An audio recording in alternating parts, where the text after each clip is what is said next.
Imagine that we had to solve a problem and we had a model for it. Consider now a number line. If we knew an optimum solution of our problem, we could mark the optimum objective function value on the number line.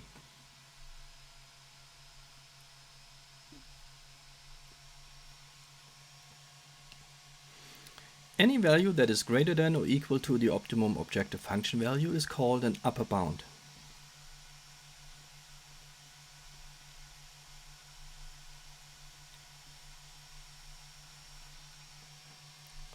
And any value that is less than or equal to the optimum objective function value is called a lower bound.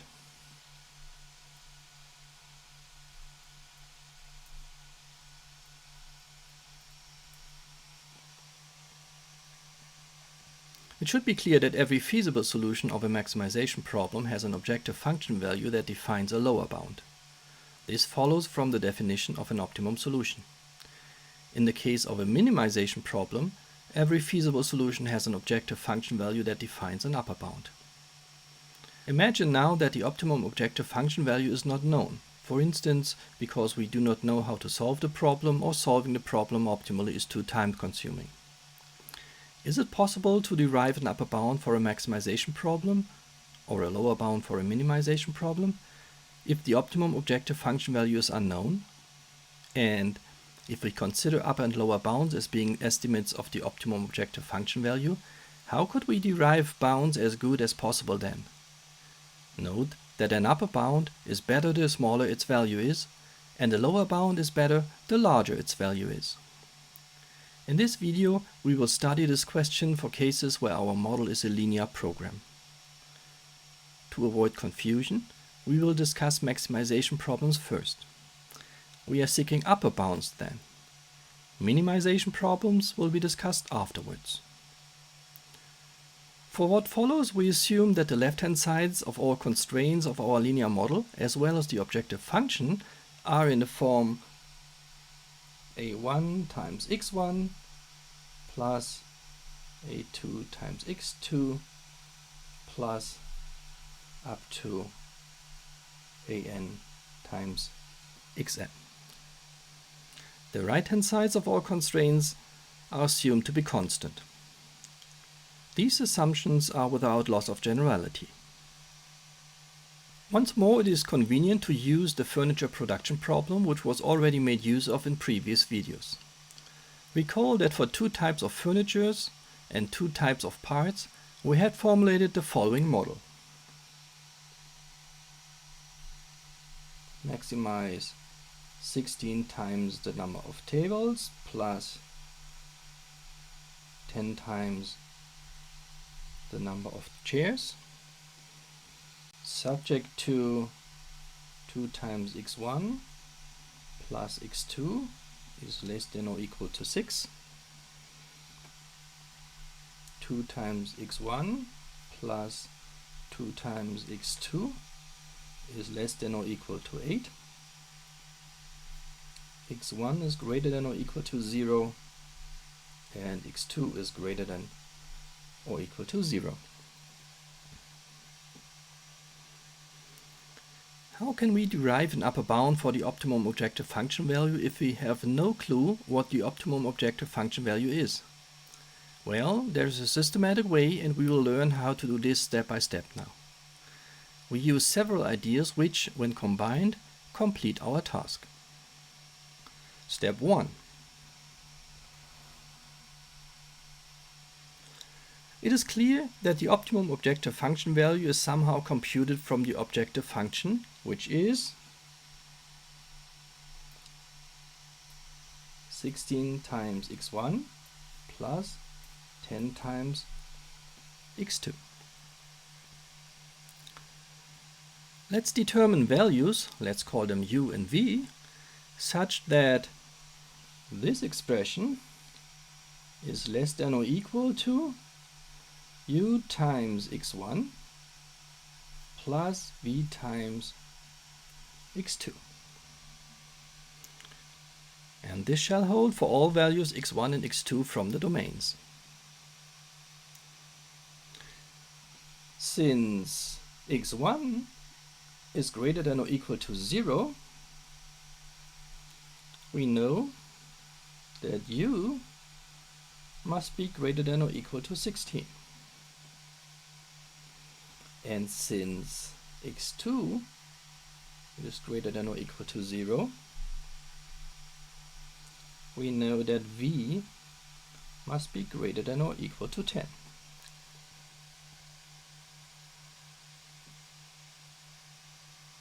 Step 2. In a previous video, we have seen that models can be transformed. Among other things, we have discussed that constraints can be multiplied by multipliers. Let's use y1 for the first constraint and y2 for the second.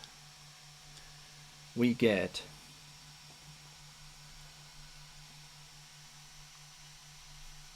two times y1 times x1 plus y1 times x2 is less than or equal to 6 times y1.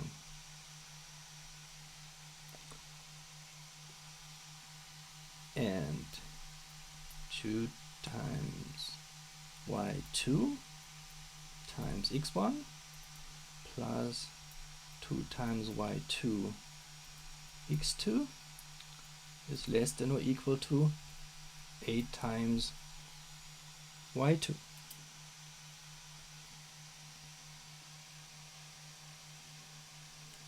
Note that we face inequalities here, hence we must choose non-negative multipliers if we want to make sure that the less than or equal to constraints remain less than or equal to constraints.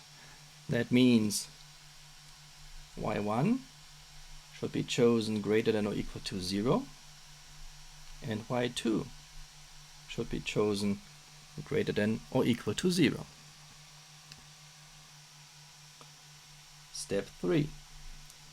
The left-hand sides of all constraints used in step 2 can be added. This gives us 2 times y1 plus 2 times y2 times x1 plus y1 plus 2 times y2 times x2. Since all constraints are less than or equal to constraints, we can add all right-hand sides as well to get this expression is less than or equal to 6 times y1 plus 8 times y2. Note that at this point it was important to have no mix of less than or equal to and greater than or equal to constraints, because it would not be clear how the sum of the left-hand sides and the sum of the right-hand sides would compare to each other then. Step 4. Choose u equal to this expression and v equal to that expression. And recall from step 1 that given this definitions, 2 times y1 plus 2 times y2 must be greater than or equal to 16, and y1 plus 2 times y2 must be greater than or equal to 10. Step 5. Under the conditions of step 4, we combine steps 1 and 3 to get 16 times x1 plus 10 times x2 is less than or equal to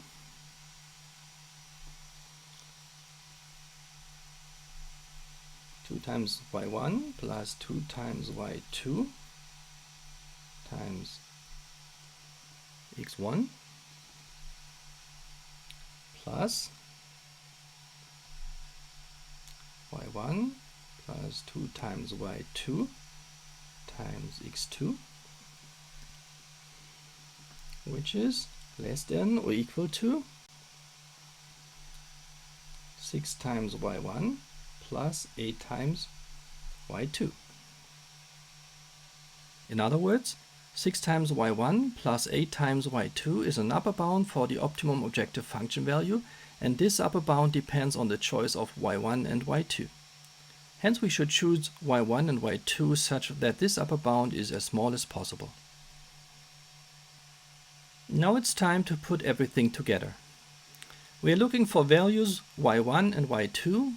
y1 and y2 could therefore be called decision variables, such that the upper bound 6 times y1 plus 8 times y2 is as small as possible.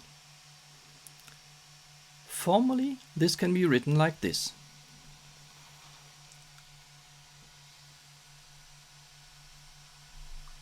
Minimize 6 times y1 plus 8 times y2. And we have to make sure that 2 times y1 plus 2 times y2 is greater than or equal to 16, and y1 plus 2 times y2 is greater than or equal to 10, and that y1 is greater than or equal to 0, as well as y2 is greater than or equal to 0. This model describes the problem of finding a best possible upper bound. You may notice that this model is a linear program. By construction, it is related to the linear program we started with. The linear program that was our starting point is called the primal problem.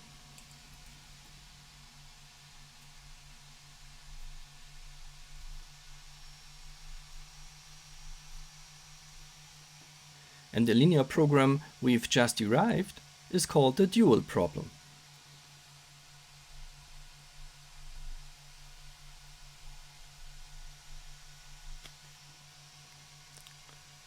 The decision variables y1 and y2 are called the dual variables of the primal problem.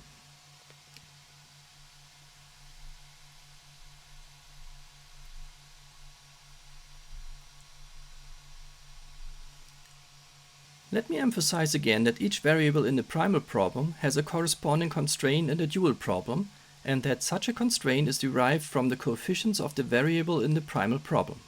On the other hand, each constraint in a primal problem has a corresponding dual variable. The objective function of the dual problem is derived from the right-hand sides of the primal problem. Note that the objective function value of every feasible solution of the dual problem defines an upper bound for the optimum objective function value of the primal problem by construction. It can be shown that the optimum objective function values of the primal and the dual problems are identical. Now that we know the basic ideas of how to derive the dual problem for our example, let's study the process again, because in general some details might be different from our example. In our example, we had non-negativity conditions for all decision variables. What if negative values are allowed for some or all variables? Let's modify our example a bit and assume that the domain of x2 is the set of real numbers, which includes negative as well as non-negative values. In that case, we must be careful with step 1. We must choose v equal to 10, but not v greater than 10. To understand this, assume we had chosen x1 equal to 0 and say v equal to 12. If x2 was negative, the less than or equal to constraint from step 1 would not be fulfilled. Hence, v greater than 10 is not a good choice. Without going through every little step live, here's the primal and the dual problem when, for example, the domain of x2 is the set of real numbers.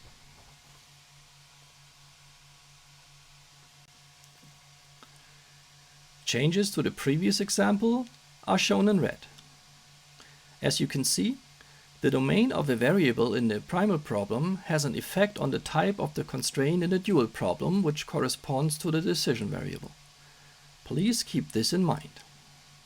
Let's go back to our original example. What would be different if we had a maximization problem with a greater than or equal to constraint? Well, in the third step, we add all constraints so that we can derive an upper bound from the right-hand sides in step 5. Greater than or equal to constraints simply do not fit to the idea of upper bounds in this context. Luckily, we have discussed model transformations in a previous video and showed how to convert a greater than or equal to constraint into a less than or equal to constraint by multiplying the constraint by -1. This is what we should do here first. I have prepared a small example to illustrate this to you.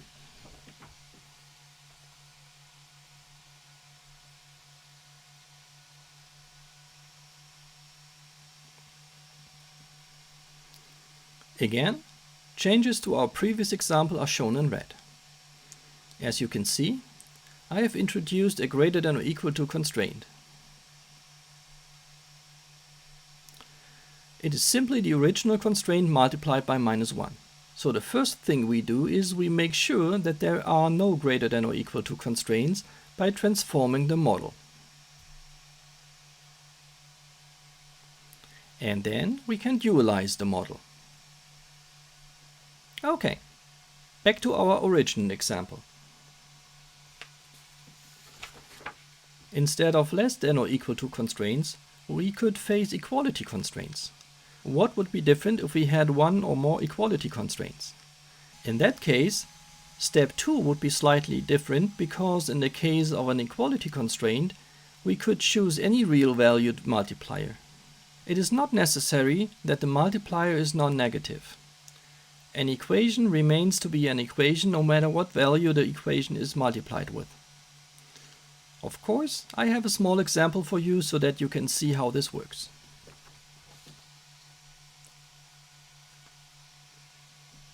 As before, changes to the original example are shown in red. You can see, and you should remember this, that having an inequality or an equality constraint in a primal problem defines the domain of the corresponding dual variable. Now let's see how we can treat a minimization problem. Recall that we are interested in finding good lower bounds then. Let's start with a linear program that will be used as an example. Minimize 6 times y1 plus 8 times y2. Subject 2, 2 times y1 plus 2 times y2 is greater than or equal to 16. y1 plus 2 times y2 is greater than or equal to 10. y1 is greater than or equal to 0 and y2 is greater than or equal to 0. Those who paid attention will notice that this is the dual problem of our first example. But that's not important at this point. We just need an example to start with, and this example is as good as any other. If we go through our 5 steps, this is what we find. Step 1. We are trying to find a lower bound, so we start with the objective. 6 times y1 plus 8 times y2 should be greater than or equal to sum u times y1 plus sum v times y2, where we should choose u less than or equal to 6, since y1 is greater than or equal to 0, and v less than or equal to 8, because y2 is greater than or equal to 0. Step 2. There are no less than or equal to constraints, which is good because this time a lower bound should be derived from the right-hand sides. We multiply the constraints with multipliers, say x1 and x2. So we get 2 times x1 times y1 plus 2 times x1 times y2 is greater than or equal to 16 times x1 and x2 times y1 plus 2 times x2 times y2 is greater than or equal to 10 times x2. x1 should be greater than or equal to 0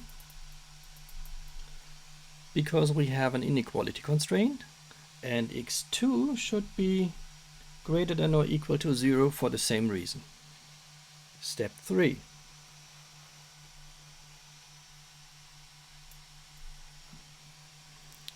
Adding the left-hand sides and adding the right-hand sides. That gives us 2 times x1 plus x2 times y1 plus 2 times x1 plus 2x2 times y2 is greater than or equal to 16 times x1 plus 10 times x2. Step 4.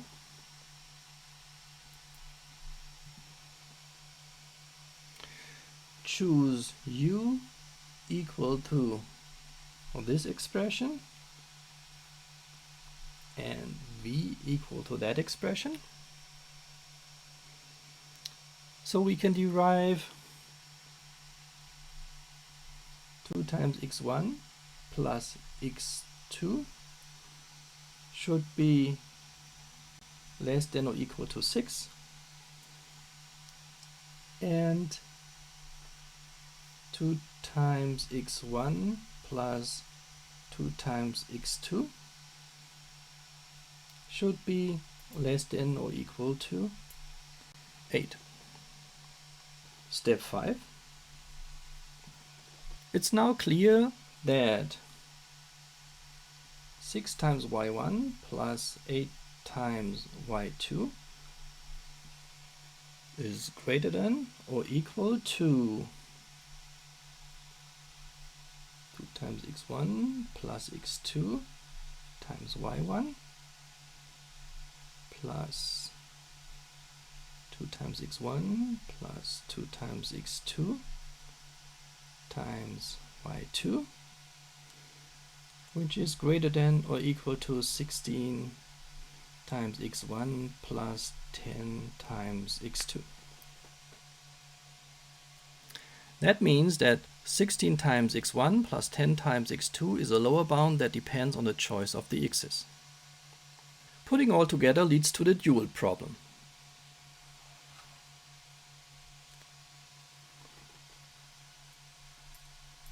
Maximize 16 times x1 plus 10 times x2 subject to 2 times x1 plus x2 is less than or equal to 6. 2 times x1 plus 2 times x2 is less than or equal to 8. x1 is greater than or equal to 0, and x2 is greater than or equal to 0. This example not only shows how to treat minimization problems, but it also reveals another important property. The dual of the dual problem is the primal problem, and this is true in general. Like before, we could now discuss the changes to be made when, in our example, some y variables were real valued instead of non-negative, or some constraints were equality constraints. But this is identical to what we said before, and there is no need to repeat the explanations. We are now ready to wrap things up. What we did can be described in a general setting. The dual of a maximization problem is a minimization problem and vice versa. Non-negative decision variables lead to inequality constraints.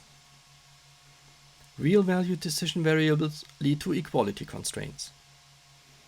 Inequality constraints lead to non-negative dual variables, and equality constraints lead to real-valued dual variables.